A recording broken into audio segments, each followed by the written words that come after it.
Bonjour à tous, moi je m'appelle Rania, j'ai 23 ans et aujourd'hui je vais vous raconter une partie de mon histoire. Alors quand j'étais petite, j'ai déménagé, donc je suis passée d'une ville voilà, peuplée avec différentes origines, différentes cultures, à une petite campagne où là j'étais la seule arabe et forcément la différence s'est vite fait ressentir par notamment par ma manière de m'habiller ou ma nature de cheveux, étant donné que j'ai des cheveux bouclés, et forcément, voilà, j'avais les cheveux très longs et on se moquait pas mal de moi parce que j'avais pas les cheveux lisses comme les personnes qui m'entouraient.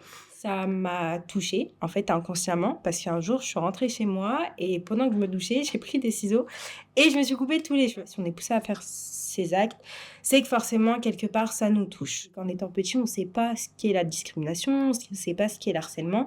Et en grandissant, on se rend compte des choses et on se dit, ah, en fait, à ce moment-là, j'ai subi une injustice. Forcément, ça nous laisse ensuite des séquelles. On a des cultures qui sont assez différentes, donc au niveau de l'intégration, ça a été plus compliqué. Par exemple, le fait de fréquenter un garçon, c'est un peu bête, hein, mais chez nous, c'est pas forcément courant. Et, les personnes qui m'entouraient, chez eux, c'était logique en fait. Et pour s'intégrer, il fallait que toi aussi tu aies un copain, que toi aussi tu sortes avec des garçons. Du coup, à une période, voilà, j'ai été dans ce cercle vicieux. On se rend compte au final qu'on fait des choses qui nous correspondent pas, mais juste pour pouvoir plaire aux autres. Quand on est petit, on s'en rend pas compte. L'harcèlement, la discrimination, enfin toutes ces choses-là n'ont à l'époque était beaucoup moins mise en avant qu'aujourd'hui. Aujourd'hui, on en parle, il y a un réel accompagnement, il y a un réel soutien, alors que des années en arrière, tout ça, ça n'existait pas. Et en fait, c'était des simples chamailleries entre camarades. Donc ça laisse des séquelles, mine de rien. Justement, dans ces périodes d'anxiété, ton esprit se pose et en fait, tu repenses à tout ce que tu as pu vivre. Et c'est là où tu arrives à trouver des mots